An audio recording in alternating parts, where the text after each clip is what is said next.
Hey, good morning. Good afternoon. And good evening. And good night. And guess what? What? Fourth meal. What's the first? Taco Bell. I'm just doing it.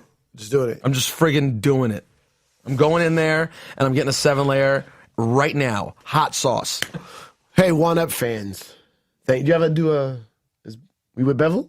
Bevel with us? Oh, actually, we don't have anyone to mention until midway through the show today. Oh, okay. So early on, we can jump right into the podcast. Nice. But shout out to Bevel. We love you guys. Yeah, I like him. Listen, the amount of Juan Epstein fans coming up to me lately and showing me love, I really appreciate it. It's cool because I'm not on the radio anymore, so now I see like true fans, like Juan Ep fans, and I got a couple road gigs. And I've been running into Juan Ep fans everywhere, which makes me really realize I wish I hit the road earlier because I was on the radio. You know, when you're on the radio, you can't travel. And we get so much local love, but our Juan Ep fans are the worldwide fans. They're everywhere. So I want to thank everybody that's been coming up to me on the road lately. And do you really, Boston. Do you get a lot? A lot. More than I thought. This kid in Boston that came up to me, which we was in a grimy, not grimy club, but it's like one of them ratchet clubs, and showed mad love. And then I'm going to D.C. next week. You know the kid Alizé? DJ Alizé? Yeah. But of course. Yeah. He said you're the homie. So I hit him up about what else is going on down there. He got me a gig right away, instantly. Some hip hop reggae party. Damn, I wonder if I guess maybe I should call Alizé one day. I'd be like, yo, but you got Cipha again. He'd be like, what? Sorry, the connection's breaking up. But he said he was a Juan Ep fan, and then my boy, damn, I forgot the kid's name. I never played in DC. So pathetic. No?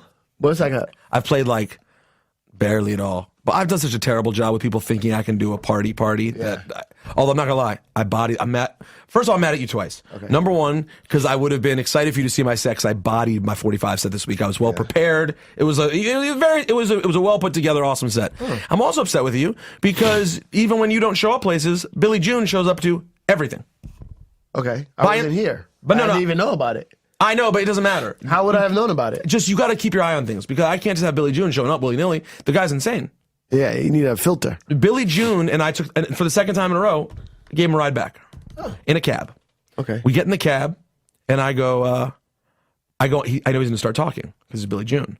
So I was in the back saying, like, Jesus Christ. So I go on Periscope, and I sign and I read on Periscope, Billy June talking about God knows what on my way back from Brooklyn. Yeah. 5 seconds later, I hear this. Thanks a lot. I'm not talking about God knows what, because he got the alert on his phone and read it. So I'm like, what's up, Billy June? Come on, I need to start talking. Wouldn't talk. Wouldn't say anything. So now you know how to shut him up. 15 minutes later, I'm like, all right, Periscope, good night. So, the girl I was with, and just kept, nonstop. Anyway, sorry, so you were thanking everyone, and you're doing a gig in D.C. Right, and then now I'm saying, hey, any Juan Ep fans out there, if you want to book us. We should do that. Let's do it. Separately or together. I'm free agent. I'm on the road. I'm gonna ask Drew Ha for some gigs once this is all done. Drew, listen, I want Drew Ha to give me some more gigs too. I'm loving the road, man. Loving it. You're enjoying life on the road? Loving it. What about your baby? Is your baby upset with you? Yeah. She's already like, fuck you, Dad. Well, I went and did this party, this World Barbecue, Saturday, 5 to 6. Drove to Boston, did the gig. Slept for like 3 hours, drove right back to go to a wedding. On Sunday? Yeah, wedding on Sunday. But I'm doing it, though. Are you having any nights at home when you have any chill? Do you have any nights a week when you just stay at home, chill? No, mornings. No nights. Mornings. Oh, but your wife's home all the time right now. Yeah. So you hang in the morning. Yeah. So you'll wake up and you guys will do the friggin', There's nothing to do. Stare at the baby. You stare at the baby, you hold it. You bounce it around till she falls asleep like a heroin addict. It's in and out of sleep nonstop, huh? Yeah. Just bounce her around. Now, have you noticed that my avoiding the diaper change game is on fleek. How do you do it?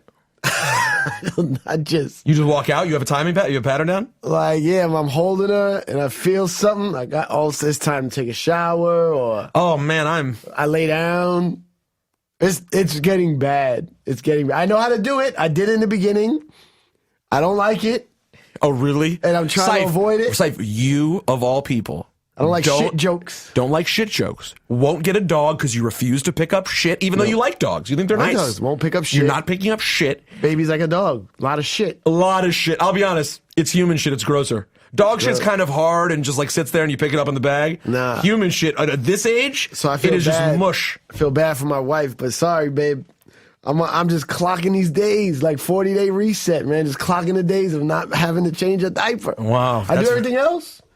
What else is there to do? What else is there to do? You bounce it. You walk with it. Oh, that's hard. I gotta set up the car seat. Okay.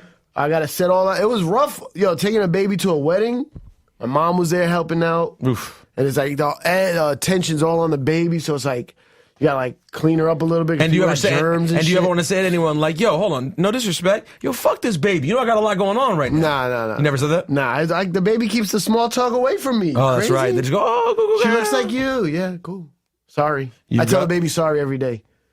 for looking like you." Yeah, How much do you think it got you? too much. Are you serious? Too much. I'm being 100% serious. That's bad news. I know. That's what I said. Because your wife is an adorable Asian woman. I know. And this should not. It looks like you want to see a Chinese me?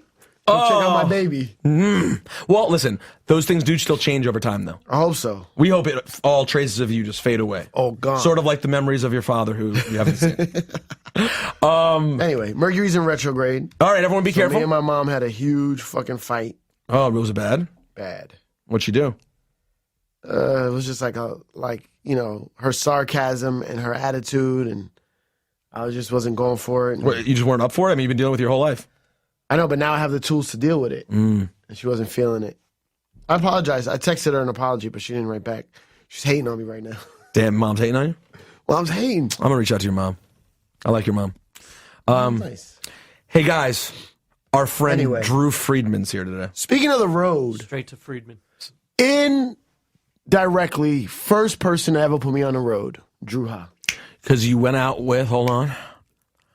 It was, the tour was Black Moon, Yep. and you were DJing for Come on. a Relativity artist. Nope. What label was the artist? Atlantic? Well, at the time, Loud. Alcoholics. No, but they were there. It was Alcoholics. I don't even know. Black Moon. It was a Loud artist? Solo? Wasn't a Loud artist at first, but Solo was a Loud artist. Yeah. Someone from not Tash. No.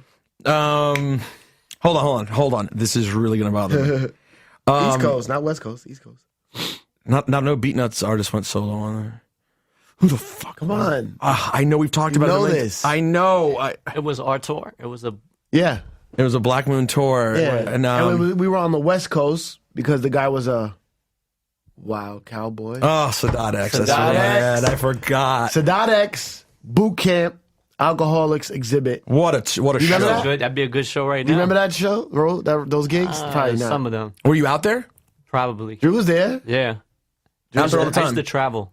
I was only there for 2 days. I got fired.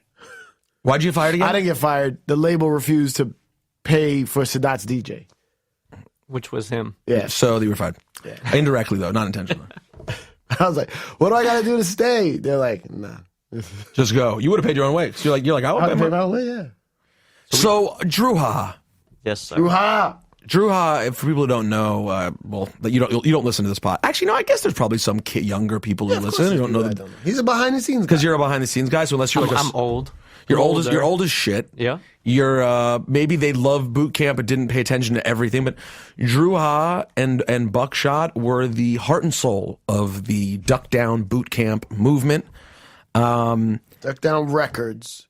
Boot Camp was the Click. squad, Boot Camp Click. Boot camp was the crew, and Duck Down's the label. Right.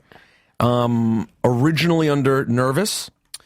Black Moon's first deal was under Nervous. Smith & Wesson's first deal was under Nervous. And then we created Duck Down.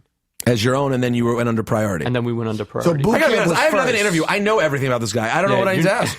So Boot Camp Click was first. Um, Because you were saying Boot Camp Click no. on Black Moon Records. No. Duck Down, they were probably the same exact time. Okay. Because Duck Down Duck Down became a label where Boot Camp Click put out their music. Right. Got it. When on the first Black Moon and Smith & Wesson, on the first Black Moon album, you hear some subtle references from Buck Right. about Boot Camp, and then it gets heavy from Smith & Wesson. Smith & Right. Wesson really brought Boot Camp Click to life. Chuck Chill Out. Chuck Chill Out brought So Black who Moon. were you to Buck back then? Intern For Buck. Intern for Nervous.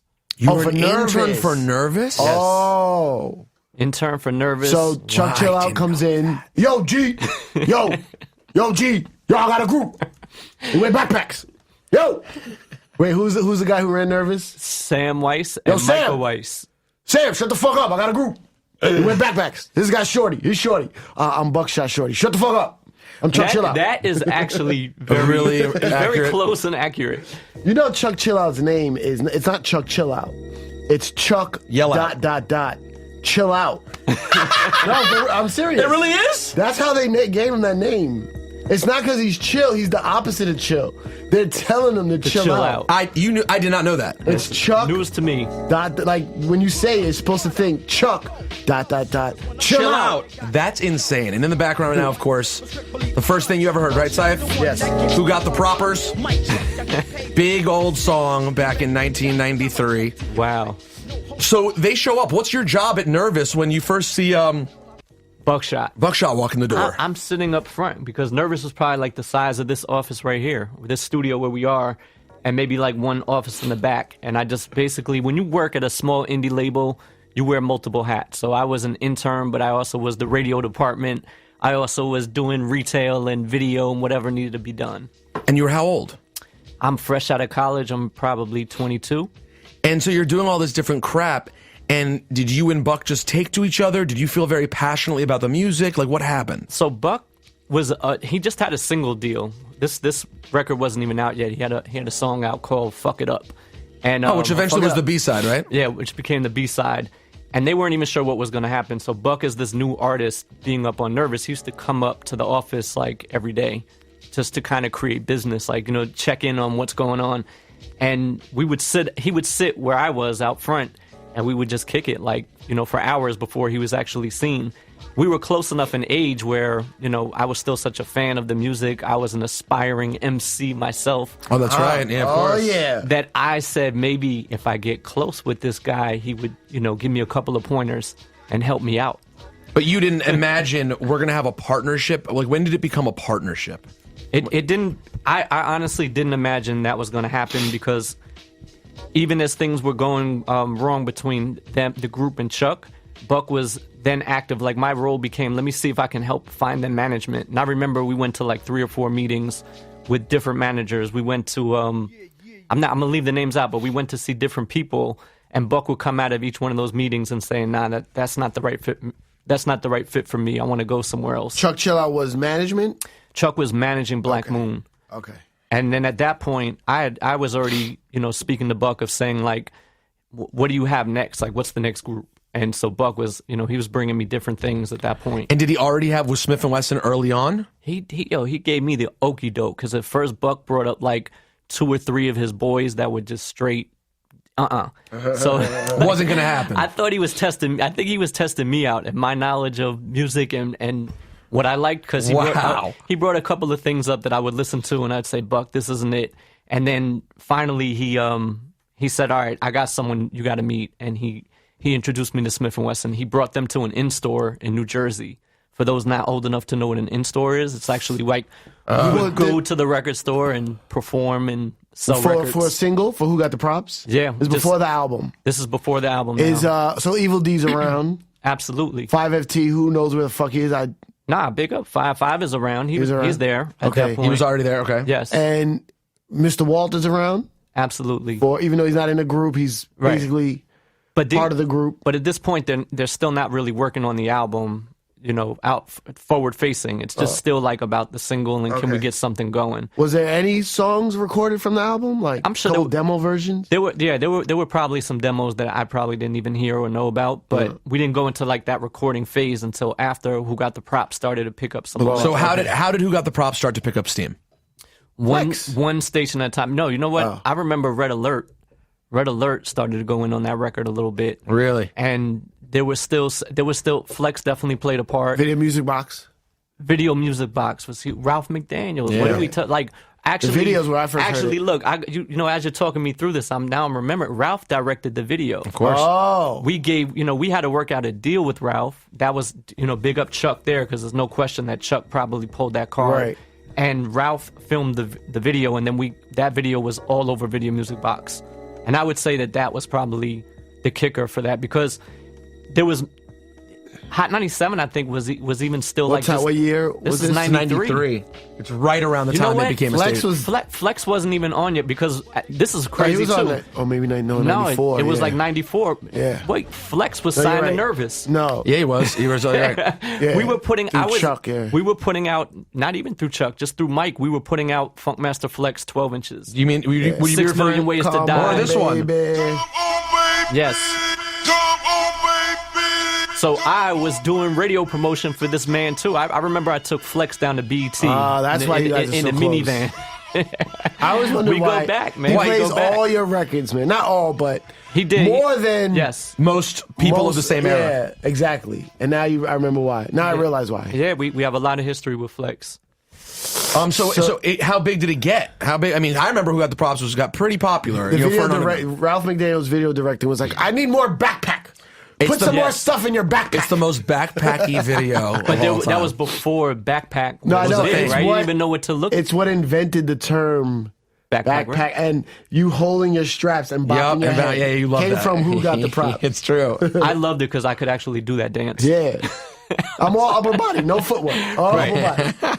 I mean, you could catch me in Tramps.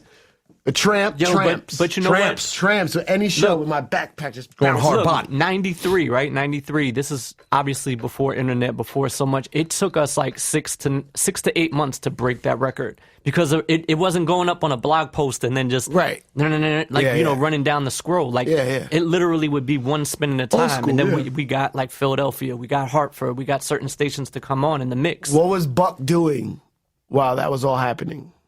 Well, at that point, once we knew we had something there, the label put him to work on the album. But I'm saying, well, what did he do the first 3 months of the single trying to work it? Like, did he have a job? Or he he was in just showing up to the streets? office? Yeah, because he's 17 years old at this point. Oh, he was only, oh my God. Yeah. Buck was a hustler, so he was out even prior Selling to that. fucking candy for his basketball team or whatever. Selling oils and Oh, like, really? Oils? yeah, Okay. down on That is Broadway. perfect. Picking And, ab and shit.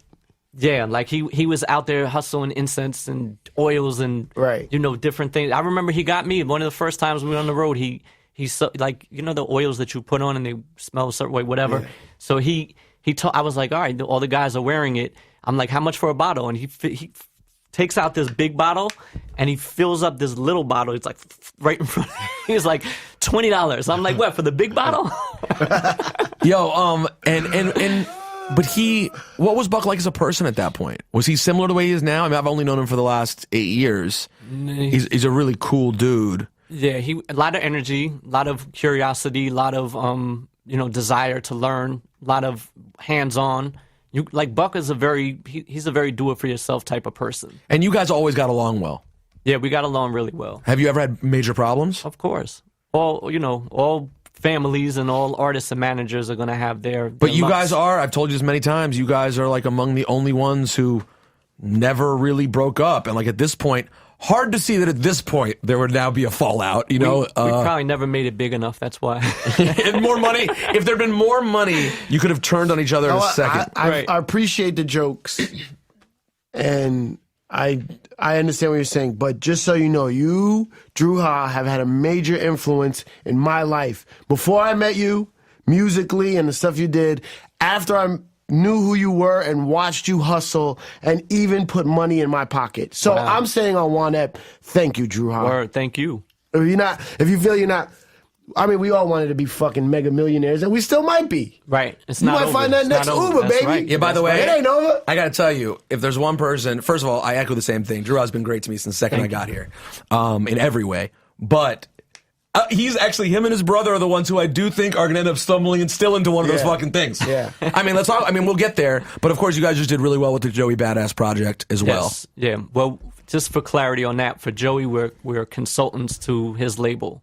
So Joey's not on Duck Down. I don't want to, paint that picture. But yeah, we've been involved with Joey now for 3 years. And it's gone well. There was an impact that was noticeable from when you showed up. Thank you. At least I believe. Yeah, now, congratulations to Joey. For those that don't even know or realize, like, numbers anymore, right? What's he sold so far? He's at 150,000 worldwide. Pretty good, right? We used to scream and celebrate the SoundScan numbers, right? Remember now how it gets all quiet because nobody wants you to know what their SoundScan numbers are anymore. But listen, for a guy who, for Joey's situation, 150,000 worldwide sales. Look, very good. He sold more records first week than Chris Brown and Tiger. Joey sold more records than Lupe Fiasco first week. Like, we can go down a list of a lot. I gotta tell you, they're both dear friends of mine. I was shocked at how much he outsold Bronson. He outsold Bronson. I thought they would 25,000. I thought they would be in the exact same lane. And Joey was definitely one full notch up, sales-wise. There's no getting around it, which I think is, a credit to many things. Among them, I think the movement they built. Bronson's one artist. Joey and Pro Era kind of have created a thing. But again, and everyone will always point out when people see things like that, they'll always compare it back to boot camp. Absolutely. I mean, we met when we first saw Joey. There's no question. When I saw it, well, you guys really a young buckshot. Yeah, they in particular, Joey and them are very you guys-ish. So the record, Who Got the Prop starts blowing up. Next record, of course, was this. I mean, this didn't become a smash or anything. It was just dope. No, this record actually is what pushed things over the top. This is a smash. This was Hot 97. Hot 97 was prior. Who Got the Props was prior to Hot 97. Right. This was Hot 97. I didn't know. I didn't realize this landed Black Moon on Summer Jam on the first Hot 97 Summer Jam. Whoa! That really? Record, yeah, that record. That was it. By the way, so when there are arguments when people are like, "Yo, Hot 97 is not the same," and I'm like, "Nah, man, we always play shit like that." This is when it actually wasn't the same. Mm-hmm. Like, this was in regular rotation. This is hard. This is in regular rotation. 90-something spins a week. Wow. It was on. You know where they played it in D.C.? Do you remember? TGC. A little bit in Mix Show, but also at the time, I think Flava 1580 was around. Wow. The AM station. Then we could actually go see Tigger. We were on Tigger's show. Yeah. There were stations supporting this. These records made it around the East Coast, and those stations opened up the airwaves to this music. So how was the money at this point? It was getting better quickly, not like it is today. Like what I'm privileged to see today from some of these artists that are coming up right now. There weren't as many brands involved. There weren't as many outlets for endorsing, being product ambassadors and things like that. But the show money was still good, and that's really where is the show money not that different? It's not too different, but the festival money is a lot different. Well, and there's a lot more festivals today than there were then. Right. But in terms of the regular club shows, if you're doing the 930 Club then or the 930 Club now or Irving Plaza or whatever, generally similar. Pretty similar. Yeah, it doesn't matter. It's like the same amount of people, the ticket. As much as inflation affects the world, ticket prices are always between 10, 30. Yeah. Right. What I never, like like you said earlier, you don't trust these promoters. Like, one thing I never understood was how they made their money at the bar. Like, I was always counting it that way. I was like, damn, this place is packed. They probably would have just hired us to bring in all these people to use the bar. Well, you can't qualify the bar either, especially when beer's on tap.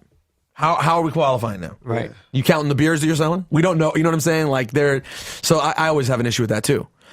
So things start to build. The album came out after how many MCs? Yeah.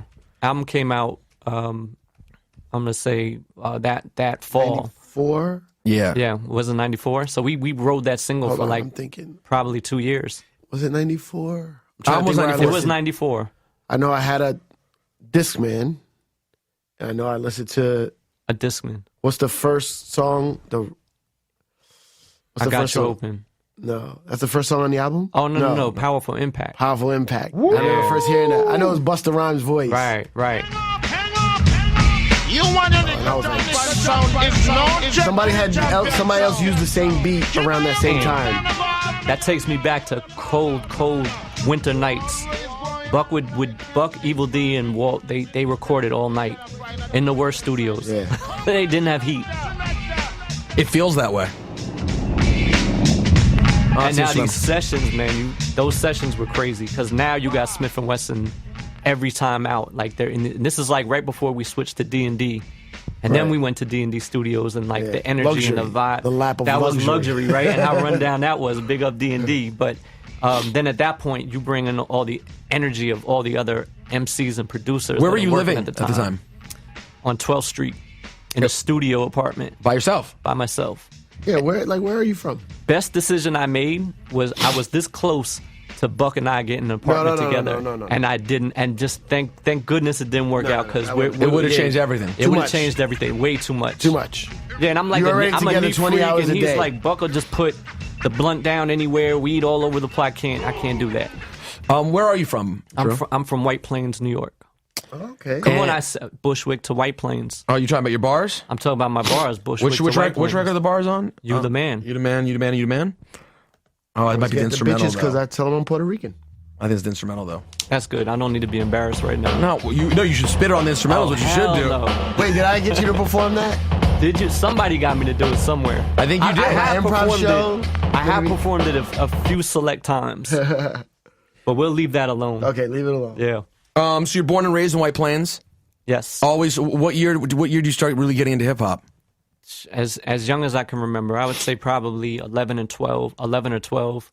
First thing is like I go back to literally grade school of Sugar Hill Gang. Just hearing kids bringing in Rapper's Delight, like certain records, right?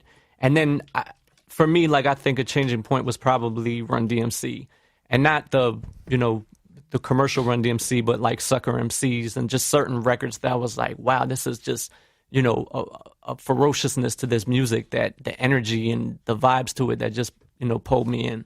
You know what, Ciph? When I hear about the old days, you know what it makes me feel like? What is that? It makes me feel like I wish I could just build my own website and talk about it. How would you do that? How would I build my own website? Yeah, there's no way you could do that. You need at least a team of 40 engineers. You're wrong. Sure? Yeah, I'll go to Squarespace. What? Yep, Squarespace. How's that possible? You go to squarespace.com, use the code WANEP, and you get an incredible deal to build your own website. It can have a store, it can be a blog, it can be anything. A full functioning website. And guess what? They have a support staff there all the time. It's like basically it's like you have your own crew of best friends all helping you with your website. And I don't need a team of 40 engineers with degrees from Harvard and MIT and Yale. No, they already did that when you go to Squarespace. They handled all that. They have the engineers. Yeah, you don't need to bring your own. And then they make it easy for you to just do it yourself. It's beyond easy. Even you could do it. So my grandmother wants to set up a website. But your grandmother's, she's not alive. Well, my daughter's grandmother. That's your mother. My other one, mother-in-law. Your mother-in-law, wants to set up a website. Yes. Goes to Squarespace. Uses the code WANEP. She puts in WANEP to get, of course. And it's that easy. It's incredibly easy. Within minutes, she could have a site up and online. Check it out, squarespace.com. Build it beautiful, Ciph. Well, that was incredible, because I didn't even know what was going on right there. That's why we're the best. That's brilliant. If only we knew anyone who was connected to brands. That was beautiful. Like, maybe we can use that to update the duckdown.com website. I strongly recommend this. Right, that would be great. Squarespace is fantastic. But you were painting a picture there, Drew, of the early 80s, and it's funny because I think of us as being similar in age because we know each other pretty well until you mentioned that you were around for Sugar Hill Gang. Yeah. And then I'm like, whoa, Drew Howe's old as fuck, God. But I was a baby at that point. You were a kid. I was a kid. And I just remember certain records. Shaka Khan. So you really lived through. Here's the main difference between us and age is that when the Juice Crew happened, you were already like very conscious of what was happening. But I wasn't like seeking it out. It was more. It was just there. Right. It was in the ether. It was more like things that I would discover at school. Because remember, where could you hear this stuff? There's no way that you know. And as a kid, I heard it on just what BLS and Kiss at Night and on the Kiss weekend. FM on the weekends. That's where it would end. NYU radio. I want to say that I would if I played with the dial in my house, I could dial into LIU, something in Long Island. There was a station, possibly a station in Long Island. Wild Man Steve and some of these guys. That's right. BAU. WBAU. And I would dial in on certain nights, and I remember hearing Public Enemy for the first time on that station. You remember what record it was? Public Enemy was on that station. That's where they did a show there. The Rhythm, the Rebel, the one with the crazy. Don't Believe the Hype? No. Bring the Noise? Yeah, probably Bring the Noise. Bless you, Ciph. That was No, Ciph. that's Rebel Without a Pause. Rebel Without a Pause. Want to know a really bad secret about me? Rebel Without a Pause. I confuse a lot of the main Public Enemy smash. you Yo, but can't put that describe- record on, because the first time I Drew, remember hold hearing on, that before you and play just it. going crazy. You can't describe a Public Enemy record, but the one with the loud sounds. They all have loud sounds. No, but this one had that crazy, eerie screech in the back. I don't know what this world is coming to. Yes, the rhythm, the rebel. Without a pause, I'm lowering my. You hear that screech, all right? My mom bought me this album. My mom that loved- hates me. My mom and dad just loved that I was listening to that. Brothers and sisters. Did they? No, they absolutely did support me. I'm only teasing, but I'm sure secretly in their own conversations they're Like, probably what's like, "What's he wrong with listening to?" him? Right? I was the white kid. See, for the kids growing up today or listening, it's so integrated now and it's so normal. Well, but listen, I was unique, so I know you were really unique. Yeah, I got Like, teased. I was put, I was isolated. I was singled out as just liking that music, and I didn't really know too much about other music. Well, good thing you broke the stereotype and didn't become a Jew that owns a label. dun, dun, dun, dun. Yeah. But you actually. Oh, you don't want to laugh? Hold on. Here's put on your headphones, Ciph. This is Drew. This is when you guys remember. I'm guessing you used to Yeah, Oh, this is it. yeah, y'all. You know how we get down. No. This is Black Moon, Buckshot 5FT, DJ Evil D. And right about now, we up in the telly. You know what I'm saying? Wow. Warzone status from dusk till dawn with my man, PMD, CBA, and my man, Trip. Y'all know how we get down. Hey, yo, Trip, spinning on the ones and twos, done. Now that was not the one I meant to play though. I have one where I guess it was when you guys recorded drops like at the studio. You would do them at the station or the studio and then send them to you guys. I have one. This is when I was college radio DJ. Oh my God, how did you send them back then? Fucking Slow CD mail. or something? Mine you sent a DAT. You sent me a cassette actually with this one. Cassette. You guys know what a Whole cassette is? cassette with a 15-second drop. Yeah, a whole cassette for that. No, they made like 1 minute. Remember they made those 1 minute cassettes? But it's still the same amount of plastic. Yeah. I know it's really Just less PMD. tape. Y'all owe me $5. You know Evil what I'm D. saying? You're probably wondering why you owe me $5. It's Evil D, by the way. Word up. You know what I'm saying? Sounds so much like you. horrible. That was Wow. portable. But what I was trying to find was another Black Moon one I have that you guys recorded for me and sent. And I'm not kidding. It was one of those times where the labels would sometimes not have my proper name, and so I was going by Peter Rosenberg then, before I ever went by Peter Rosenberg. And Buckshot goes, "Yo, we up in here hanging out with Peter Rosenberg." Legit laughs at me on my own drop. So you guys, I mean, you know, I'm trying to rank. What was the biggest? Who got the props? The biggest record from the first album? I would think probably. No, You going this one? no. You going this the way? remix. Yeah. Burner. We're going this way, huh? We're gonna, remix. We're gonna go with Which wasn't on the album. But we sold a shitload of cassettes Did you clear this? and vinyl, of course. Really? Yeah. What did Barry White get for this? I don't remember the terms for it, but he probably got like most of the record on the I guess publishing side. apparently he was pretty down to clear though. I guess. Yeah. You getting that money.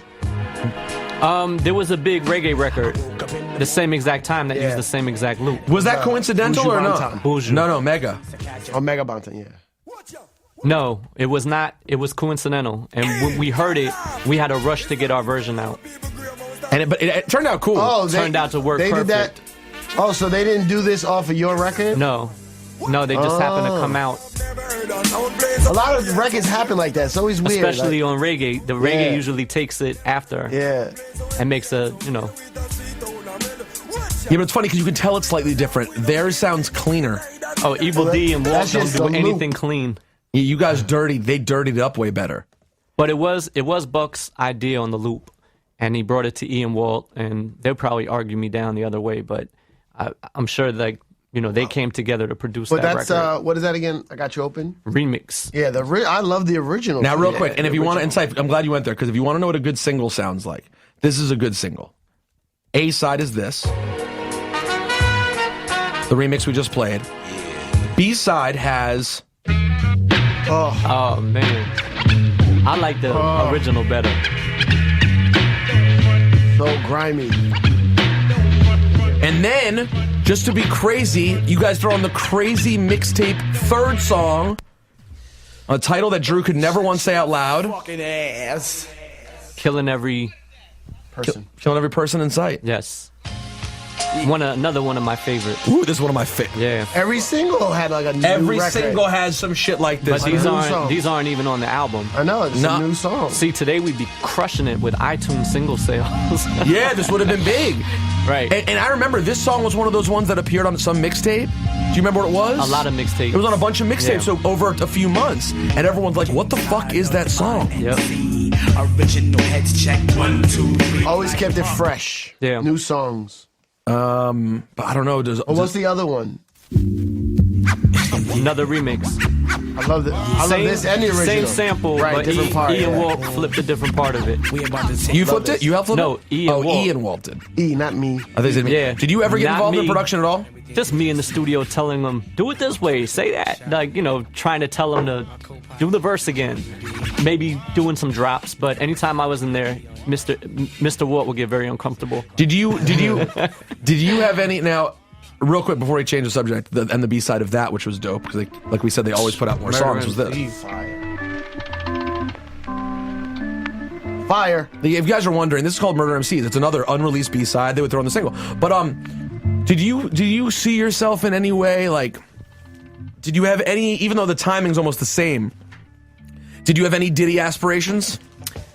No, but I think that there's a commonality. Is that a word? Commonality? Mm-hmm. Sure. Okay, good.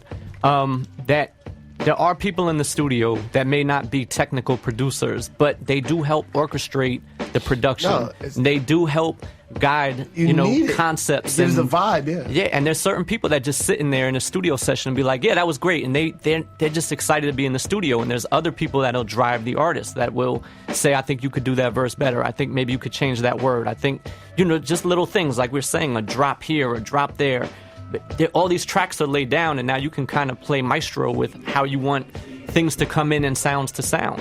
So in that sense, I understand why Diddy was considered or viewed himself as a producer, even though some technical producers be like, man, he can't work the MPC. Yeah, but he doesn't know how to work the 12. But that's hip-hop taking the word producer and making it mean one thing. Right. When before hip-hop producer meant, it's a vague term.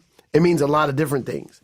And someone who just makes beats is legally not a producer, but more of a writer. You're writing the music part of the song. And what's so true about that is that you can have a lot of musicians that aren't the producers, but there is a producer that's telling the musician what bass line to play or what. Like Quincy Jones didn't play any of those instruments. But I think in the sense of like when you're sampling, when you're doing those things, those beat makers are producers, but it does become a joint effort of like other people do have an influence. Some of them are good at it, and some of them just were great at finding good loops, but needed someone to add this or pull this out. There's or no drop question. This. Like, yeah, Diddy knew what he wanted, and he knew he had to put it all together. What was your relationship like with him? You guys had ups and downs with Diddy and Bad Boy, didn't you? We had some ups and downs with them, but he reached out to us early on to have Smith & Wesson appear on the Mary J. Blige "I Love You" remix.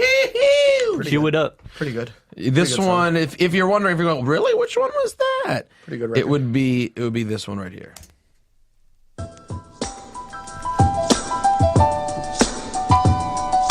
Does your copy of it sound pretty nasty too? Yeah, supposed to.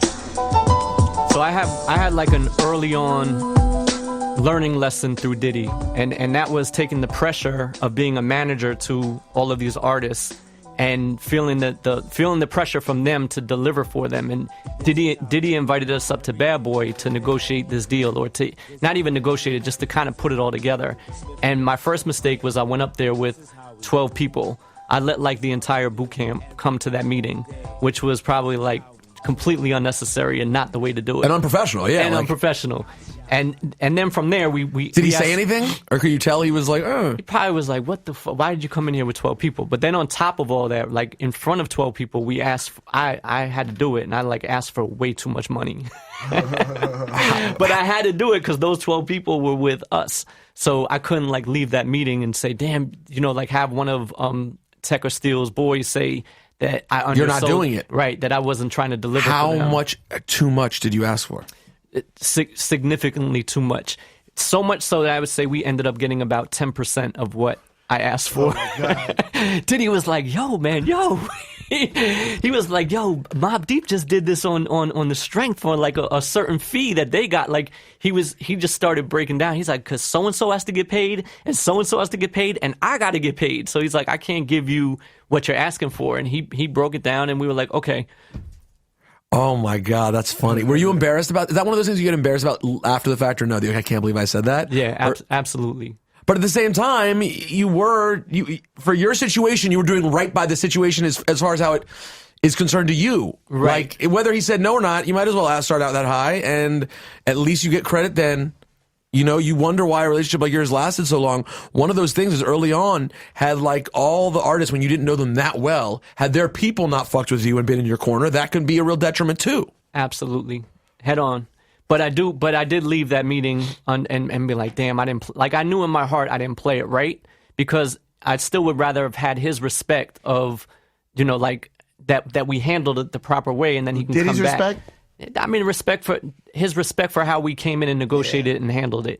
But later for that, whatever we did. You mean as opposed to walking in with 12 people and asking probably for some close to 7 figures? Yeah. Did you ever do anything for a feature on an artist who was huge? And at the time, you saw all the people who were popping were getting those features. It was such a good indicator for you to get a Mary J. Blige feature. Yes. They're all good ones, pretty much. But remember, too, at this time, as Bad Boy is developing and becoming what they are, we were very competitive. So Buck also looked at Bad Boy as like, well, that's what Duck Down is. Like, not saying that we became that. Obviously, but that's what. You were in the battle. Moment, You're right, like, yeah, in the heat of the battle. Now, just quick, because I know you'll appreciate the story. When we went to go record that record, I did learn quickly, and it was just me, Tech and Steel, that went to the studio to do the actual record. And when we got there, it was Diddy. Mary wasn't there, but he had LL Cool J in the session with him.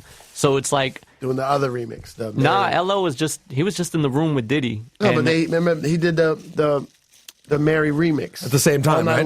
But they weren't recording that night, and that night was a learning experience too, because Diddy straight up told the guys what he wanted. Like he told Tech and Steel, like, I want you to say Bad Boy. I want you to say certain things in the track. Right. And I'm looking at him going, you don't tell Smith & Wesson anything. Like that's what I'm thinking. But he got him to. He did it. They did it. And but to Tech and Steel's credit, they did it in a very subtle way where it comes off perfectly. They don't oversell it. They still big up like all the things that they wanted to get across, but they say Bad Boys coming through. But they do it in a certain You're right. way. They did it. They did do a nice job. I don't think they said Diddy anywhere in the verse. No, I don't think so. He did ask. I think he did. You say ask Mary for that J. too. He says Mary J. They say Mary J. Bad Boys coming through. But I learned. But that's what I'm saying. Smith & Wesson don't play. I did learn from him. Like you got to ask for what you want. Like you can't be humble and just be quiet in the room. Man. Yeah, that's in life, not just doing records. Asking for what you want. Ask for what you want. All right, Ciph. I want you to throw your stinky shrimp in the trash. Can't do that. Listen, I've been getting shut down left and right lately. But you know how I know I've been getting shut down? Because I've been fucking asking. There you go. As soon as I saw Kevin Hart the other day, I said, "You need a DJ on your tour?" He was like, "Nope." He said, "Nope." That's exactly what he said. But I said, "Okay, I'm planting a seed. One day you might need a DJ. I'm the one you should think of." Where did you see Kevin? In Boston. What was he doing? Filming. He's filming doing a movie. Did he come to the club? Yeah. Randomly, or you invited him? I invited him. And he showed up. Yeah. That's still pretty cool. Man, cool. He's cool as he always was. Did you tell him to go sit his ass down and take a rest for a minute? No. Because he's Yeah, he's out there. Kevin Hart, in my opinion, I love Kevin, is treating the movie game like the drug business. It's like every dollar that's out there, I'm taking it right now because it might never come back. And at a certain point, you have to decide when it's time to stop that. And you got to go sit down for a minute and be like, you know what, I'm sitting on 40 million, 50 million. What the fuck do I know? But in my opinion, from the outside looking in, I think the brand... Why do you got to stop that? Because I think at some point the brand needs a reset, because when you but not when it's the hottest. You keep getting that money and until they tell you... when those checks are that big. Then they tell you when you need a reset. It's too big to slow down, you're saying. And they tell you when you need a reset. and then you go sit down and you come up with that next art project. You Got need it. to reset after you get a flop, and sometimes you don't envision the flop ahead of time. You see Will Ferrell and you say, "Hey, me and him are gonna make a great movie," and then you don't. Get Hard to sit through the movie. Was it bad? No, it was.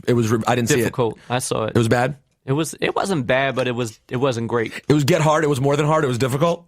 Well, here's the thing. I had a song licensed in that movie though, so big them up. So big ups to that movie. Big them up. Well, here's the thing. Here's what I found out about Get Hard. Sorry, quick aside about Kevin because I love him, and I love Will Ferrell, but I didn't want to go see the movie. That's a problem. I felt it was like a little over the top. I almost felt a little uncomfortable for how they were setting that movie up. You know, how blatant it was. It felt a little dated. Yeah, it felt dated. Very interesting. Hey, guess what though, guys? Kevin Hart, he's doing pretty well. Him and The Rock, who have a movie together. Yeah, I guess that's what they're doing. Yeah, he's out there in Boston for that movie. Because I know they post about it like nonstop on social media. So the Mary J. Blige remix happens for Smith & Wesson. Mm-hmm. You say you went to the studio. But hold on, didn't things at some point go left between you and Bad Boy?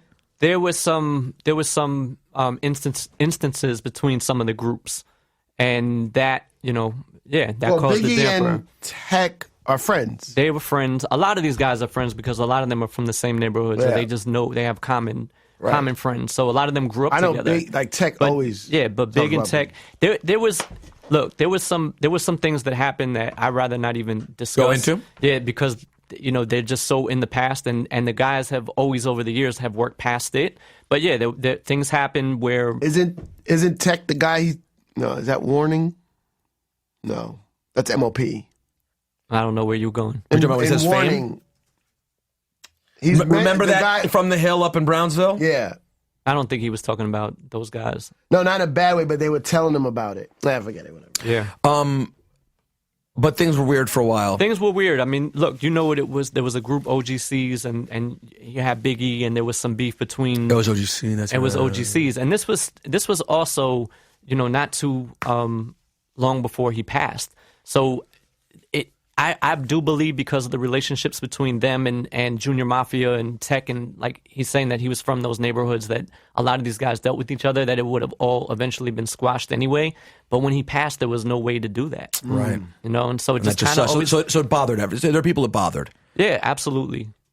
That's shitty. That's got to be a shitty feeling. Didn't Tupac get you? Like you guys were working with Tupac. Yeah. But I don't think Pac's reaching out to us had nothing to do with... No, I'm not saying did. I'm just saying... You're saying like things going... There's all kinds of crazy shit that happens in the universe. All types of crazy shit. You and Buckshot stayed with Tupac, didn't you? Me and Buck and Tech and Steel spent 3 weeks at Pac's house out in Calabasas, California.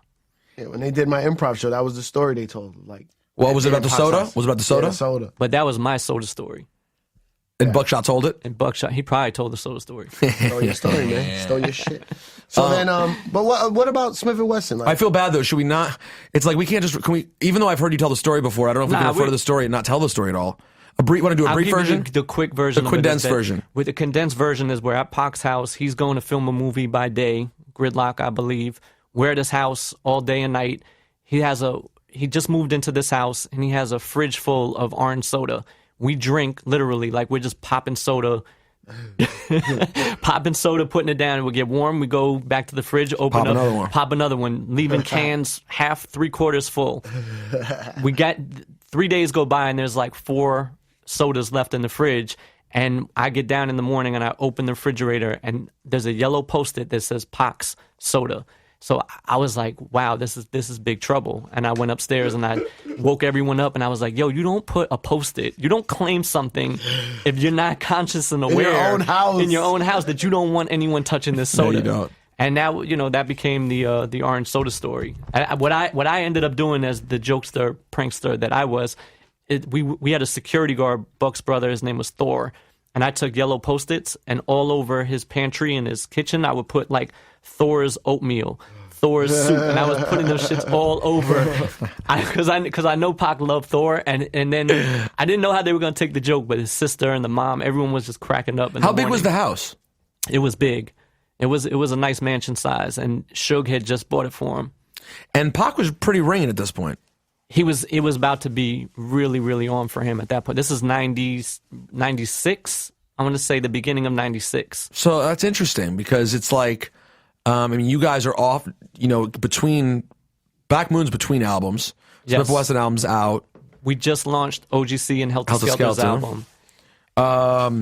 And what was Pac like, though, just on a personal interaction kind of level? What you see on what you see in all the interviews, what you see on TV, what you see in some of the movies. He was a little bit of all that, but very fair, very consistent, very animated, very adamant about his positions. He had super smart, very smart, very calculating, but fair. When I say fair, it's like he had some bully in him. Like he was a leader, but he also had. He was a leader out of respecting him, but he also had that bully in him that he could kind of sway a whole room to go in the direction he wants it to go. But ultimately, his what he was trying to achieve was usually fair. Absolutely.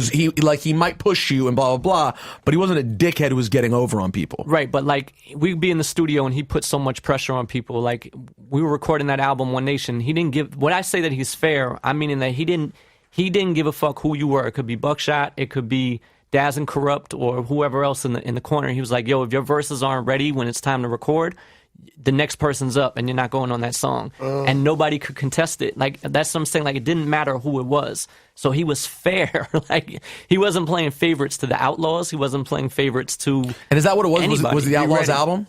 No, it was going to be his album called One Nation. And what happened to everything? That shit, it's on like 15 other albums. They stripped down all of the vocals from Are you guys all out of it? Yeah, we were on like two tracks. There's a song called Better Days on he has an album called Better Days, and there's one song that we have that's on that album. But a bunch of the other songs, our vocals were stripped off, and the new person was put on. And you don't have them? I have I have like probably 8 or 9 of the tracks. Really? Yeah. But we have weird Tupac bootleg albums or some real albums. Yeah, they got used on real albums. No. We have like the actual. Right, but his verses got used on the real ones. Yes, his verses got used on those real ones. Hey, you know what song from around that time was pretty good? Yes. The name of this shit. We didn't talk about Ciph and Wesson album, man. No, we didn't. You're skipping around a lot. Jump around. This new Juan Ep. Yes, y'all. I'm not feeling this new Juan Ep. All right, what do I do? I'll play music. Ciph and Wesson album, PNC. We Live in Brooklyn, baby. Home Sweet Fucking Home. Classics. Yeah, that. And the feeling that what's the first song? Bucktown. No, to my Tim's and Hood Check. No, Bucktown. The first single. Bucktown, the first single, Oh yeah, on the radio, same effect as the Black Moon. Crazy. This was so good. Very fortunate at that time. It's difficult, right? It's difficult to introduce the next group after the next group. And then to come with something this strong. I mean, that's why I guess you have to give a lot of credit to the beat miners, huh? You got to give them a ton of credit because these beats are timeless. And it's the similarity. That's what made boot camp the thing. Right. I mean, there's other things, but there was a sound to it. Ciph, how much did you cut that up? Always. What's your move? How do you do it? Enter the cipher with your lighter. Cipher with your lighter. Cipher. It's right on the snare. It's easy. You don't make it just like about entering cipher, like to make it sort of homoerotic? No, that sounds weird. Sounds like I'm in like a or like, porn. hold on. But the thing about, don't get weird about it, but like, what about if he does something like this? Enter the cipher, enter, and then as you do that, you like kind of lift your shirt up and point at a guy in the crowd and like enter and open your mouth a little bit. Enter the cipher. Right? That would be. I don't think that'd be weird. What if I came around the DJ booth and bent over? And bent over backwards while DJing backwards. Enter the cipher. And you pointed to your own ass. Or he makes a T-shirt that says "Enter the cipher" with an arrow pointing down. Those are all good ideas, guys. We don't all have time for everyone's ideas, but they're all really good. And how big a success was The Shining? It was big, man. It was just as big, if not bigger, than Enter the Stage. And I remember that, like at the time, there was some distractors. Like The Source said that it sounded too much like Black Moon. Notice how I'm like saying The Source because whatever they wrote mattered so much back then, right? It was a big deal. It was a big deal what the review said, and that was I think they gave them like 3 mics, and the guys went crazy over that. And I would have gone crazy too. It's way better than 3 mics. Yeah. But individually, they went crazy, like upset. Crazy upset. Yeah. What did Enter the Stage get? 4.5, I think. Ooh. Strong. Yeah. Should have been 5. Nah, probably 4.5 was right. Why? Why do you think so?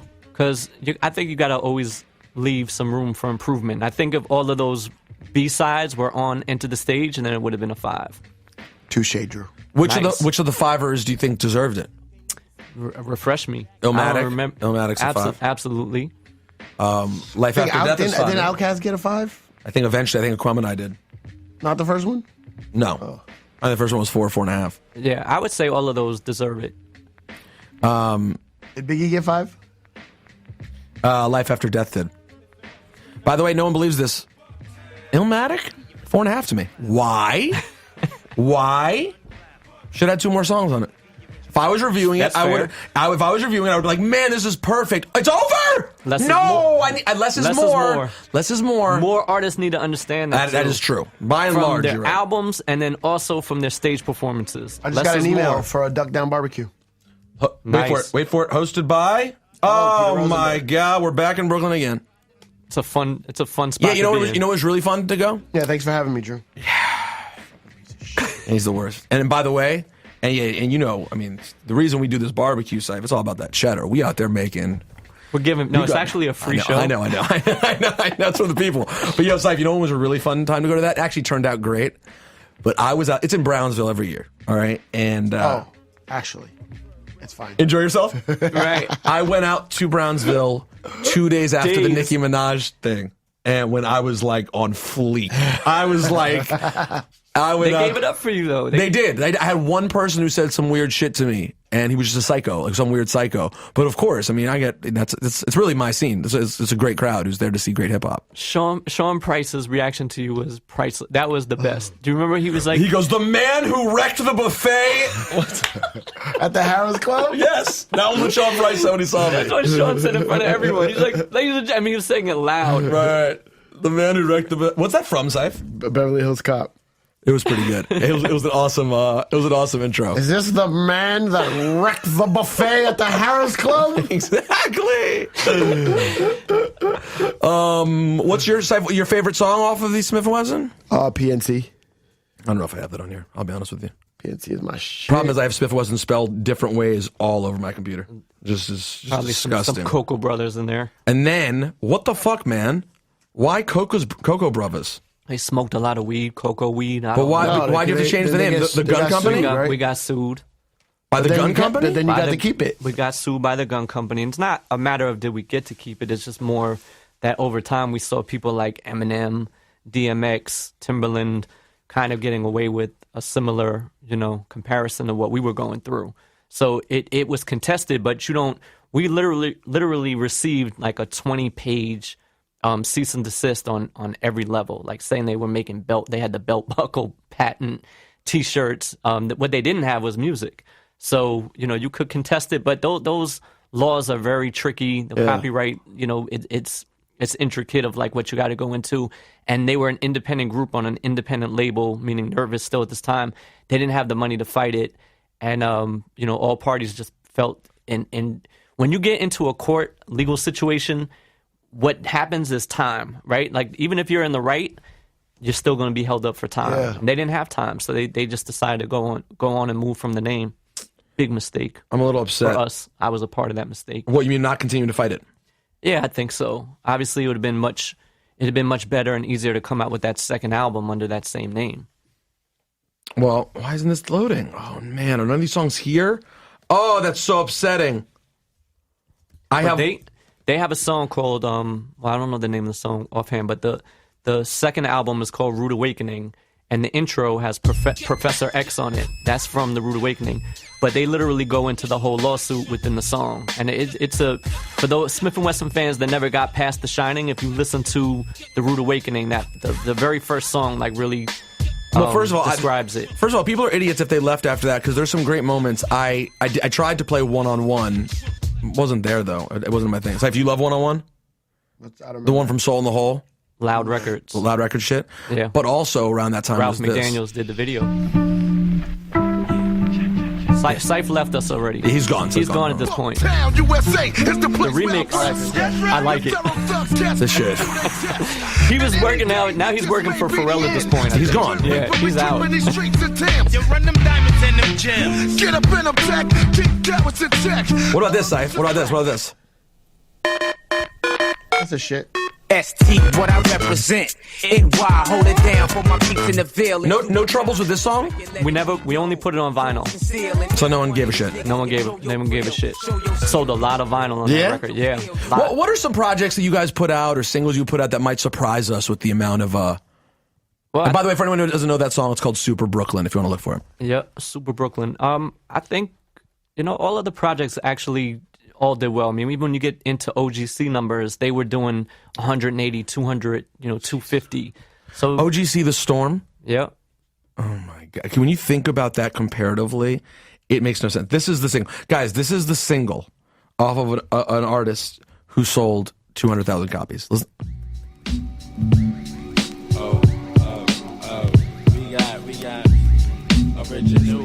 Like picturing this song like this selling like that. I can't find the song I love. Check it out.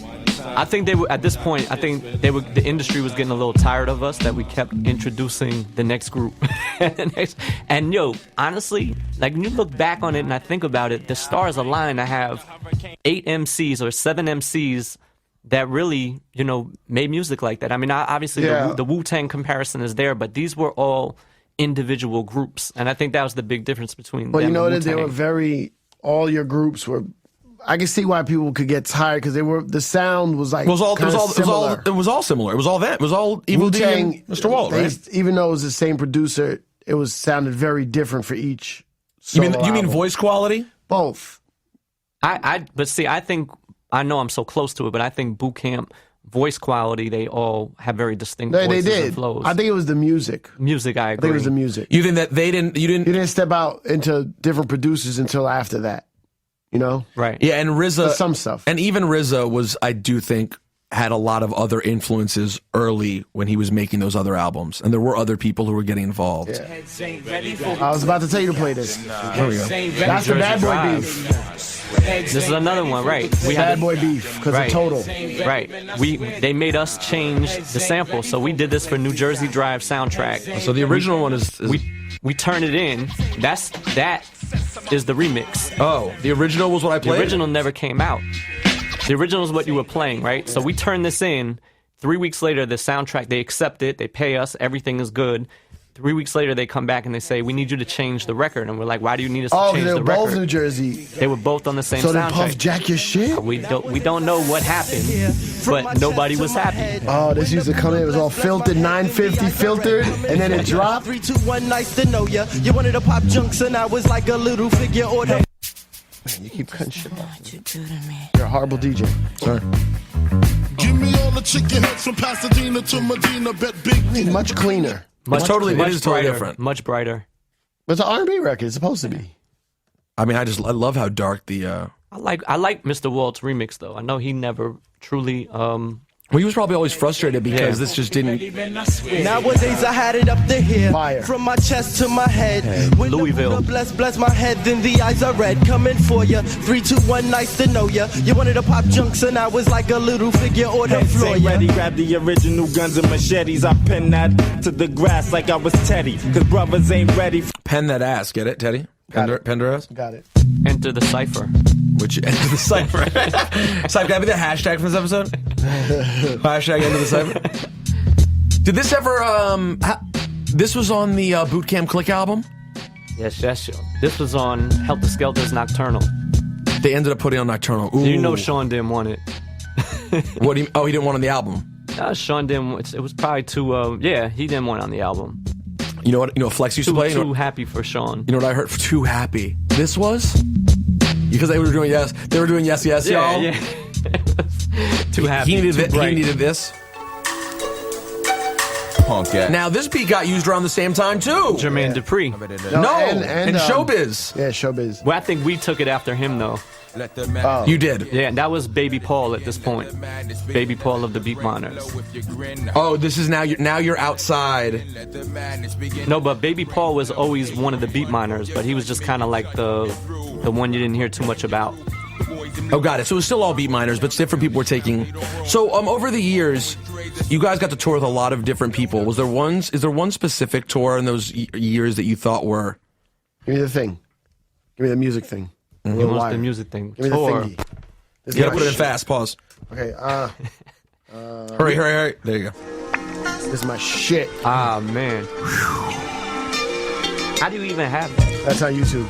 I have it though. I have a really good copy of it. Also, never came out. Just the B-side. Couldn't clear the sample. Let's get it on. Stick 'em up. Word is fire. I had a meeting with Chris Lighty, and Lighty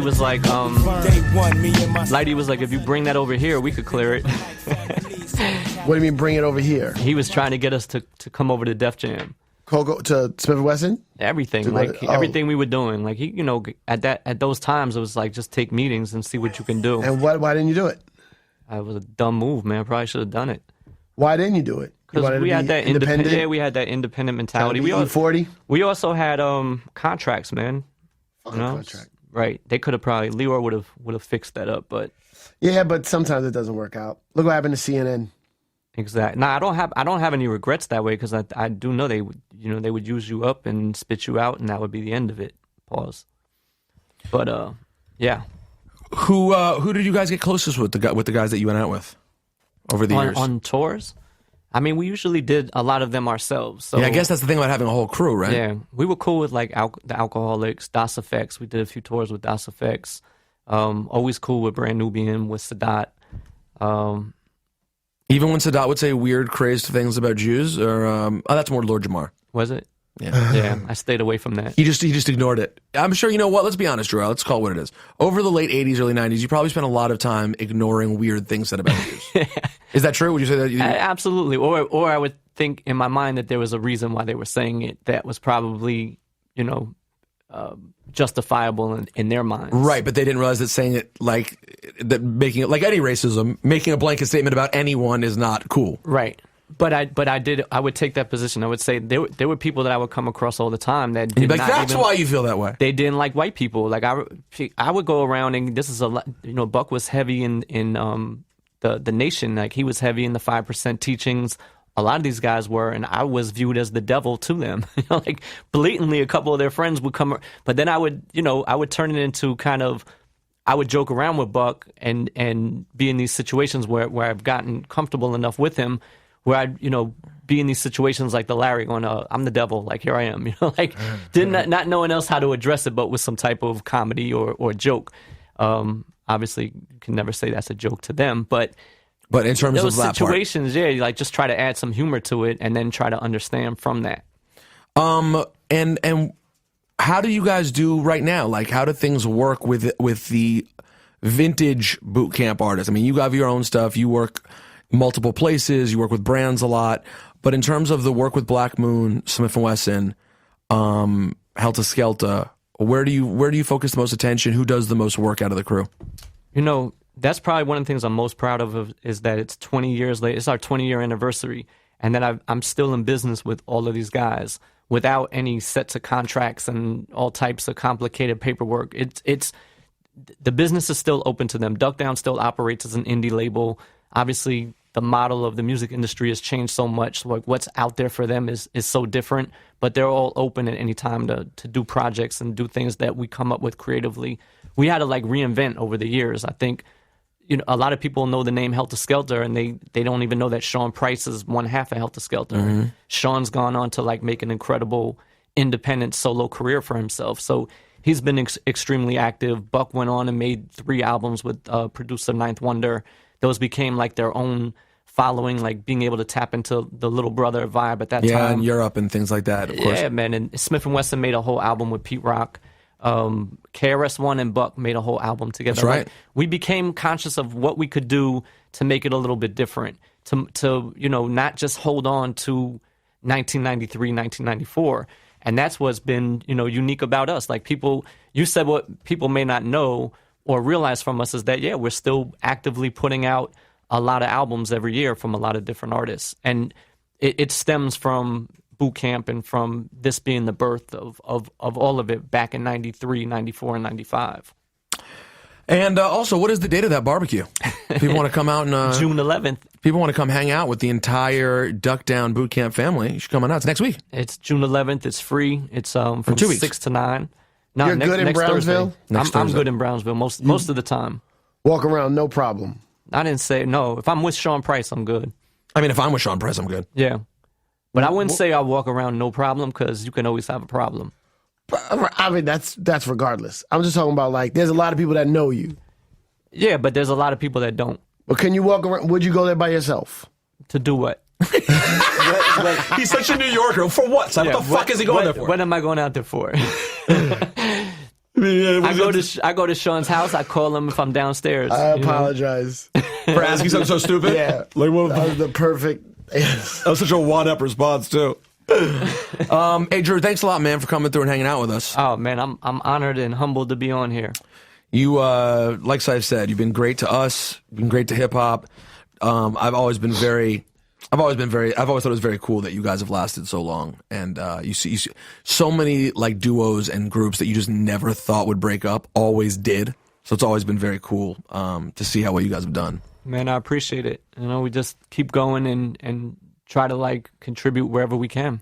And if you're listening right now to Juan Ep and you're a somewhat younger audience member and you don't have, at the very least, Enter the Stage and The Shining. Well, this came from somebody saying last week on our on Twitter or whatever, asking us how come we don't represent Duck Down. Yeah, no. Wow. So we're gonna get everybody in. I'm gonna make sure we get Buckshot soon. I thought about having you guys together, and then Ciph made a great point, which is that since you're a fucking pro, he's like, let's not have Drew with them because Drew will fall back if they're here because he knows his role. That's what he does. Right. And we wanted to be like, no, we want to have Drew on the story. You also wanted to be and start on time.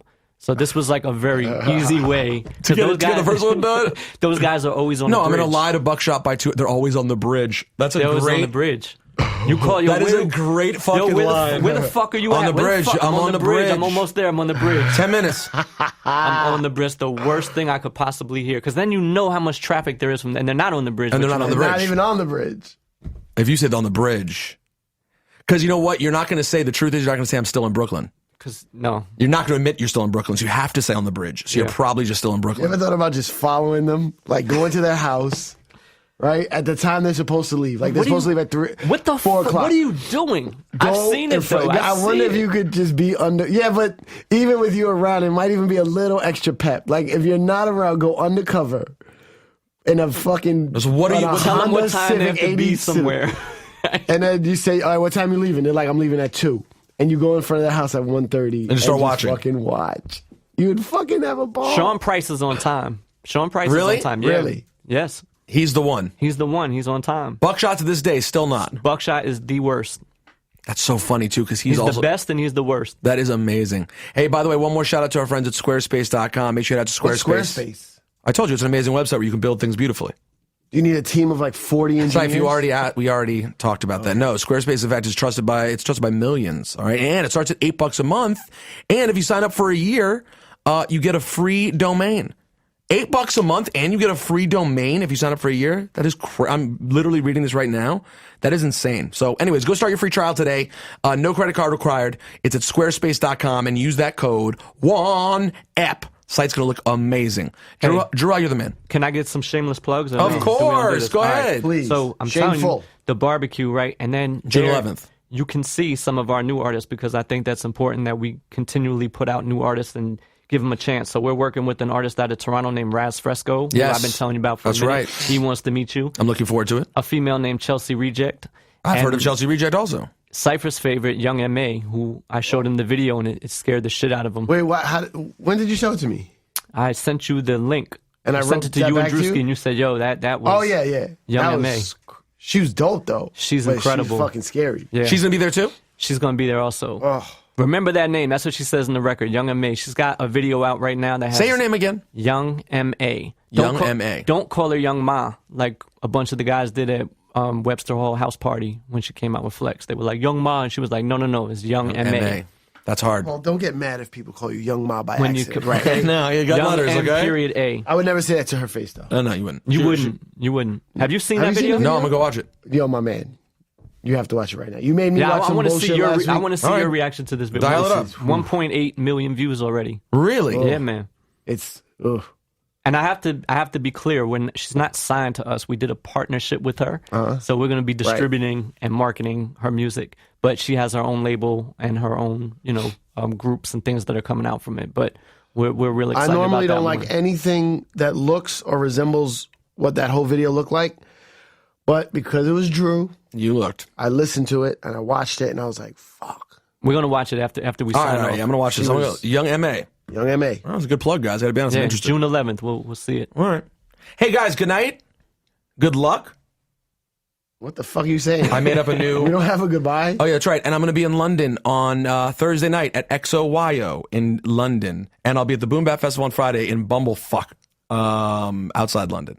And Cipha, next week, guess what? I'm announcing Peter Palooza. And guys, Cipha Sounds will not be appearing at Peter Palooza. No. And he's not showing up unless I give him minimum... How many passes? 6. All right, we're out.